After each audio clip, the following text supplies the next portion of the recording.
ನಮಸ್ತೆ ಎಲ್ರಿಗೂ. ಈ ಟರ್ಮ್ ಇನ್ಶೂರೆನ್ಸ್ ಅಂದ್ರೆ ನಮ್ಮಲ್ಲಿ ತುಂಬಾ ಜನಕ್ಕೆ ಅಸಡ್ಡೆ ಇದೆ. ವಿಷಯನ ಪೂರ್ತಿಯಾಗಿ ಕೇಳಿಸ್ಕೊಳ್ಳೋದು ಕೂಡ ಇಲ್ಲ. ನಾವೀಗ ಚೆನ್ನಾಗೇ ಇದೀವಿ, ನಾವು ಸತ್ತ ನಂತರ ನಮ್ಮ ಫ್ಯಾಮಿಲಿಗೆ ಹಣ ಬರೋದಿಕ್ಕಾಗಿ ನಾವು ಇವಾಗ್ಲಿಂದಾನೇ ಯಾಕೆ ಹಣ ಕಟ್ಟಬೇಕು ಅಂತ ಯೋಚನೆ ಮಾಡ್ತೀರಿ. ಒಂದು ನಿಮಿಷ ಕೂತ್ಕೊಂಡು ವಿಚಾರ ಮಾಡಿ. ನಿಮ್ಮ ಒಂದು ಬ್ಯೂಟಿ ಸ್ಕಿನ್ ಕೇರ್ ಪ್ರಾಡಕ್ಟ್ ಗೆ ನೀವು ಸಾವಿರಾರು ರೂಪಾಯಿ ಖರ್ಚು ಮಾಡ್ತೀರಾ. ಕೆಲವು ಸತಿ ವರ್ಕ್ ಆಗುತ್ತೆ, ಕೆಲವು ಸತಿ ವರ್ಕ್ ಆಗಲ್ಲ. ಇನ್ನು ನಿಮ್ಮ ಫ್ಯಾಮಿಲಿ ಖುಷಿಗೆ ಅಥವಾ ನಿಮ್ಮ ಮಕ್ಳು ಖುಷಿಗಾಗಿ ನೀವು ತಿಂಗಳಿಗೆ ಒಂದ್ಸತಿ ಅವ್ರಿಗೆ ಒಂದು ಪಿಜ್ಜಾ ಕೊಡ್ಸಿದ್ರು 400-500 ರೂಪಾಯಿ ಆದ್ರೂ ಇದ್ದೇ ಇರುತ್ತೆ. ಬಟ್ ನೀವು ತಿಂಗಳಿಗೆ 473 ರೂಪಾಯಿ ಕಟ್ಟಿ 1 crore ಆಫ್ ಇನ್ಶೂರೆನ್ಸ್ ಕವರೇಜ್ ನಿಮ್ಮ ಫ್ಯಾಮಿಲಿಗಾಗಿ ಅವರ ಸೆಕ್ಯೂರಿಟಿಗಾಗಿ ನೀವು ಮಾಡೋದ್ರಲ್ಲಿ ಏನು ತಪ್ಪಿಲ್ಲ. ಸೊ ಟರ್ಮ್ ಇನ್ಶೂರೆನ್ಸ್ ನ ತುಂಬಾ ಲೈಟ್ ಆಗಿ ತಗೋಬೇಡಿ. ಫ್ಯೂಚರ್ ಬಹಳ ಅನ್ಎಕ್ಸ್ಪೆಕ್ಟೆಡ್ ಆಗಿರುತ್ತೆ. ನಾವು ಅನ್ಕೊಂಡಂಗೆ ಜೀವನ ಇರೋದಿಲ್ಲ ಅಲ್ವಾ. ಸಡನ್ ಆಗಿ ಯಾವ್ದೋ ಕಾಯಿಲೆ ಬರ್ಬೋದು, ಆಕ್ಸಿಡೆಂಟ್ ಆಗ್ಬೋದು. ಪಾಸಿಟಿವ್ ಆಗಿ ಇರೋದು ಇಂಪಾರ್ಟೆಂಟ್, ಬಟ್ ನೆಗೆಟಿವ್ ಗೆ ನಾವು ರೆಡಿಯಾಗಿ ಕೂಡ ಇರಬೇಕು.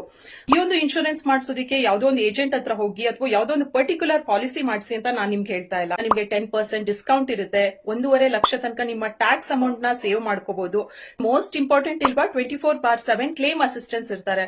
ನಿಮಗೆ ಆದ ಒಂದು ಡೆಡಿಕೇಟೆಡ್ ಮ್ಯಾನೇಜರ್ ಇರೋದು ಇಂಪಾರ್ಟೆಂಟ್. ಬಿಕಾಸ್ ಯಾವುದೇ ಒಂದು ಇನ್ಶೂರೆನ್ಸ್ ತಗೊಂಡಾಗ ಆ ಸಮಯ ಬಂದಾಗ ಇಲ್ವಾ ಅದಕ್ಕೆ ಬೇಕಾದ ಒಂದು ಡಾಕ್ಯುಮೆಂಟೇಶನ್ ಪ್ರೊಸೀಜರ್ ಇದಕ್ಕೆಲ್ಲ ಹೆಲ್ಪ್ ಮಾಡುವಂತ ಒಂದು ರೆಸ್ಪಾನ್ಸ್ ಕೊಡುವಂತ ಒಂದು ಪ್ಲಾಟ್ಫಾರ್ಮ್ ಇಂಪಾರ್ಟೆಂಟ್ ಆಗುತ್ತೆ. ನಿಮ್ಗೆ ಇನ್ನಷ್ಟು ಮಾಹಿತಿ ಸಿಗುತ್ತೆ. ಎಲ್ಲದನ್ನು ವಿಚಾರ ಮಾಡಿ ಡಿಸೈಡ್ ಮಾಡಿ.